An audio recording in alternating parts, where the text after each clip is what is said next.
안녕하세요. 브라이언입니다. 오늘은 2028학년도 입시 전략에 대해 이야기하겠습니다.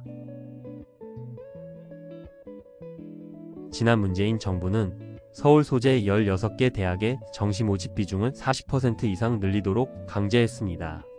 당시 사회적으로 이슈가 된 조국 전 법무부 장관 자녀의 입시 비리를 덮고 떨어진 지지율을 만회하기 위한 해결책으로 내린 결정입니다.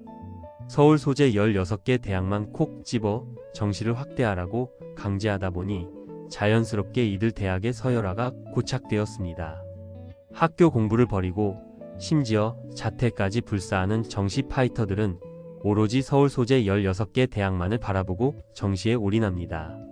해가 갈수록 N수생은 역대 최고를 경신하고 있으며 사교육 비용 또한 급격하게 상승하고 있습니다. 심각한 것은 정시 확대가 N수생 양산을 늘리고 지방 소재 대학의 학생 이탈을 부추긴다는 사실입니다. 문재인 정부의 정시 40% 확대 정책은 학교 교육을 엉망으로 만든 주범이고, 학교에서 열심히 공부한 학생보다 학교 공부를 포기하고 밖에서 사교육을 받은 학생들이 좋은 대학에 들어가는 이상한 현실을 만들어냈습니다. 다행인 건 2025년 1월 서울대는 대입정책 포럼에서 2028학년도 대입부터 정시의 학생부 서류평가를 40%로 확대 반영한다고 밝힌 점입니다. 서울대는 교과 역량평가란 이름으로 학생의 과목 이수 충실도, 학업 성취도, 학업 수행 내용의 세 가지의 공동체 역량을 추가 반영한다고 했습니다. 평가 등급도 기존 A, B, C 3단계에서 6단계로 더욱 세분화할 예정입니다. 서울대의 정시 교과 평가 방식은 다른 대학들로 확대될 가능성이 큽니다. 정시의 영향력이 큰 지금 서울 소재 16개 대학은 이미 N수생들의 중도 이탈로 골머리를 앓고 있기 때문입니다. 한 문제만 더 맞으면 대학 간판을 바꿀 수 있기 때문에 반수, N수생은 결코 줄지 않습니다. 대입이라는 병목을 뚫기 위한 N수생들의 시간과 금전적 투자는 개인적으로는 의미 있을지는 몰라도 사회적으로는 낭비임에 틀림없습니다. 2025년 고1부터는 내신 5등급 상대평가로 평가 방식이 바뀝니다. 기존 9등급제보다 학업 역량의 변별력이 약해지기 때문에 대학은 다른 전형 요소를 추가할 것입니다. 우선 상대적으로 세특의 영향력이 커질 것으로 보입니다. 2025년 고1부터는 2022 개정 교육과정이 적용되어 전과목 학기제로 운영되고 선택 과목이 세분화됩니다. 학기제가 되다 보니 교과 세특이 지금보다 40에서 60%까지 늘어납니다. 학생부가 최소 4-5장 증가하게 됩니다. 늘어난 교과 세특으로 인해 학생들의 자기주도 학습 태도가 더욱 중요해질 것입니다. 학생들은 각 교과에서 배운 내용을 나의 관심사 속에 어떻게 녹여낼 수 있을지를 고민하고 이를 실행하기 위해 노력해야 합니다. 또 전공적 합성과 진로 역량을 적극 드러내는 것이 중요합니다. 자신의 적성과 진로 설계에 맞춘 과목 이수가 중요하며 다방면에 걸친 관심과 진로에 대한 의식을 갖는 것이 중요해집니다. 2028학년도 대입 수능부터 선택 과목이 사라지고 공통 과목 출제로 바뀝니다. 이제 모든 학생들이 국어, 영어, 수학, 한국사, 통합사회, 통합과학을 모두 똑같이 응시합니다. 기존의 선택 과목 수능 체제에서는 화법과 작문, 언어와 매체, 미적분과 확률과 통계, 선택자 간의 표준 점수 차이에 따른 유불리가 문제시 되었습니다. 공통 과목 출제로 선택 과목 유불리는 해소되지만 상위권 변별이 약해집니다. 따라서 정시 수능 전형에서도 학생부 교과 평가 반영과 면접을 반영하는 대학이 늘 수밖에 없을 것입니다. 2028 대입 수능 개편안으로 수능은 문과와 경향이 짙어질 것입니다. 문과 계열은 수능으로 학생을 뽑을 수 있는데 자연 계열은 학업 능력을 변별하는 장치를 잃어버린다는 의미입니다. 대학은 정시에서도 학생부의 교과 이수 현황을 확인하고 권장, 핵심 과목 이수에 가감점을 부여하는 방식으로 자연계열 학생들을 변별할 것으로 예상됩니다. 일선 학교에서 우려하는 것은 고2, 고3 사회, 과학 선택 과목의 파행 운영입니다. 기존대로 정시 수능 100% 전형이 유지된다면 수능 과목이 통합사회, 통합과학으로 바뀜에 따라 학생들은 2, 3학년에도 통합사회와 통합과학 공부에 집중하려 할지도 모릅니다. 수능 과목이 아닌 사회, 과학 탐구 학습을 소홀히 할 수도 있습니다. 그래서 서울대를 비롯해 서울 주요 대학이 정시 학생부 반영을 도입하는 것은 고교 교육 정상화를 위해서도 꼭 필요한 조치입니다. 학교 내신에서는 수행평가의 비중이 커지고 논서술형 평가의 도입도 확대되고 있습니다. 하지만 2028학년도 대입수능은 여전히 오지선다 객관식입니다. 텍스트와 시간의 압박을 얼마나 잘 견디고 문제풀이 스킬을 익히느냐가 높은 점수 획득의 관건입니다. 2022 개정 교육과정으로 다양한 선택 과목이 편성되고 학생들의 교육과정이 개별화되고 있다고 하지만 정작 평가가 바뀌지 않는다면 아무런 소용이 없습니다. 수업은 미래지향적이고 학생들의 역량을 키워주고 있지만 정작 수능 문제풀이에서는 그러한 역량을 키워줄 수 없기 때문입니다. 2022 개정 교육과정의 선택 과목은 일반, 진로, 융합 선택으로 세분화됩니다. 과목 수도 150여 개에 달하며 2015 교육과정보다 약 50개 이상 늘어났습니다. 학생과 학부모가 가장 걱정하는 것은 어떤 과목을 이수하는 것이 대입에 유리한가입니다.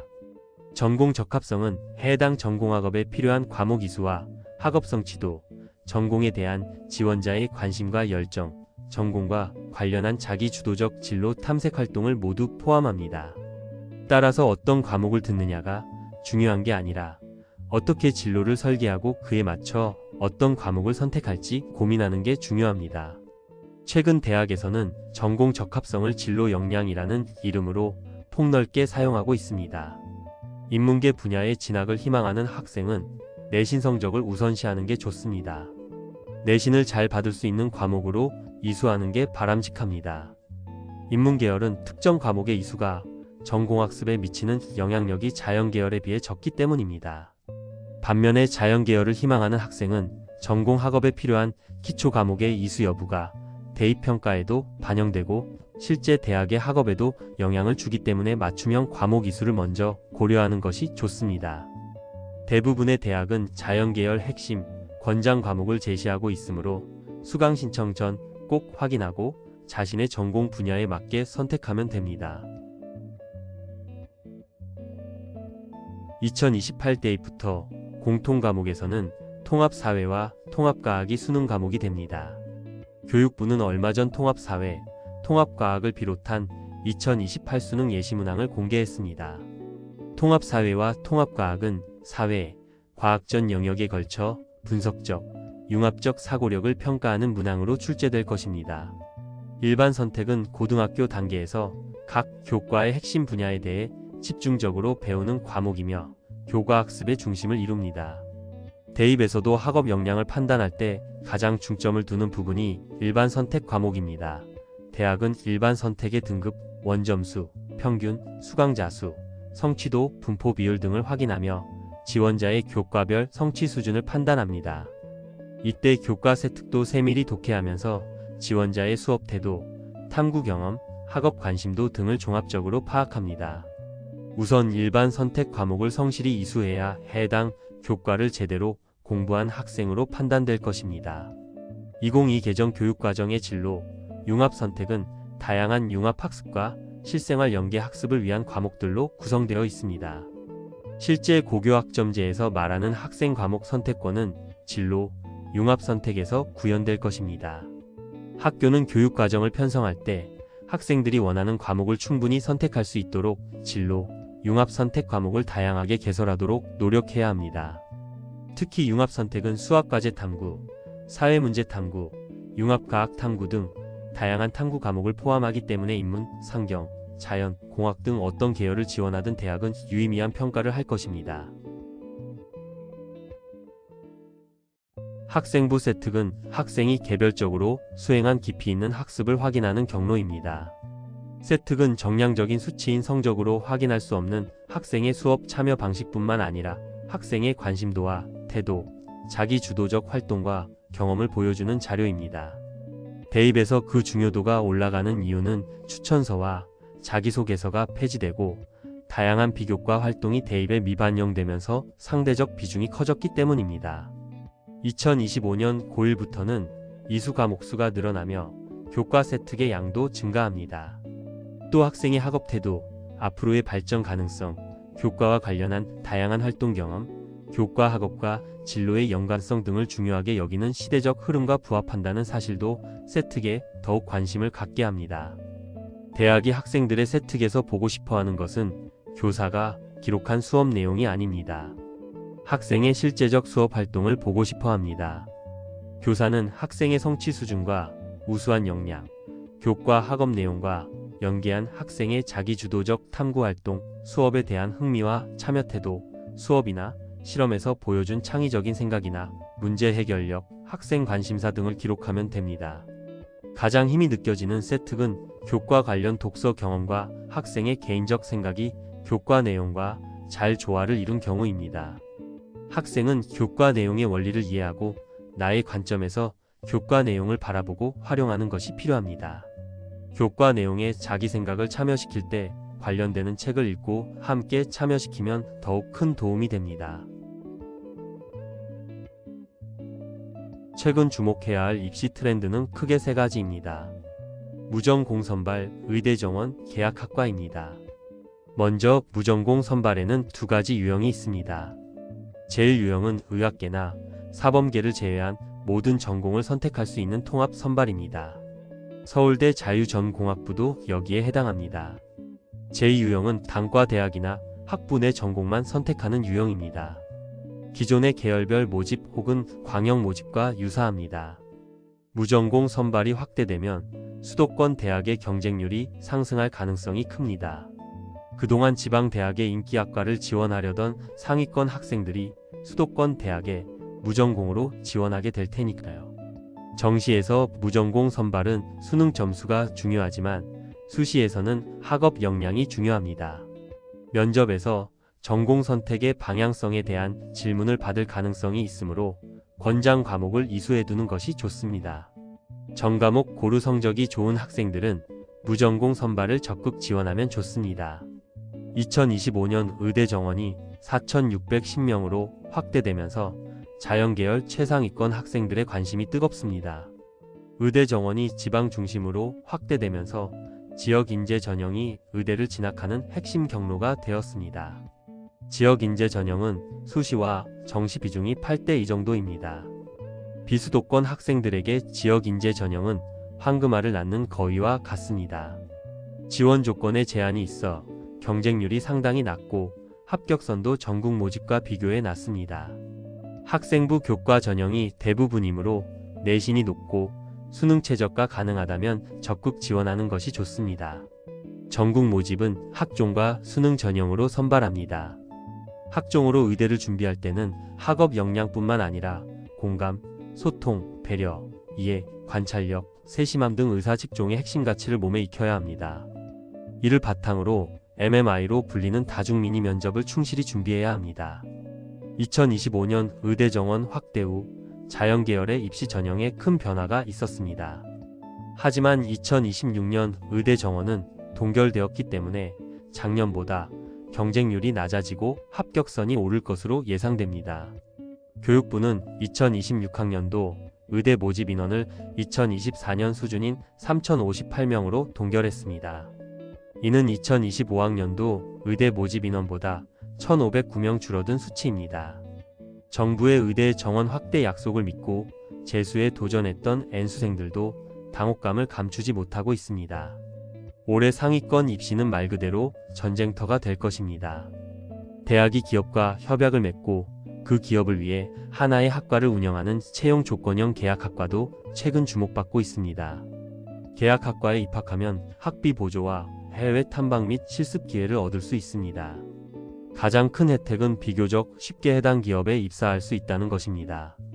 계약학과는 삼성전자와 SK하이닉스처럼 반도체를 비롯한 첨단 산업 분야가 대부분입니다. 고려대의 차세대 통신학과, 반도체공학과, 연세대의 시스템 반도체 공학과, 디스플레이 융합학과, 서강대의 시스템 반도체학과, 한양대의 반도체공학과 등이 대표적입니다. 계약학과가 늘어나면서 이공계 진로의 범위가 넓어졌습니다. 첨단 산업 분야에 대한 관심과 도전 정신이 강한 학생이라면 적극 도전해 볼 만합니다. 자기주도적 학습력이 강한 학생은 일반고가 낫습니다. 학업 분위기에 영향을 받지 않고 본인의 의지대로 계획 있는 학습 태도를 가지고 있다면 내신 성적과 세특 관리에서 유리하기 때문입니다. 반대로 학업 분위기에 의존이 심하다면 특목고와 자사고 진학이 유리할 수 있습니다. 물론 특목고와 자사고의 치열한 내신 경쟁에서 밀려나 하위권에 위치하며 자신감을 잃어버릴 수도 있으므로 학생의 성향을 잘 파악해서 지원해야 합니다. 또 수시와 정시를 모두 지원한다면 일반고가 더 유리합니다.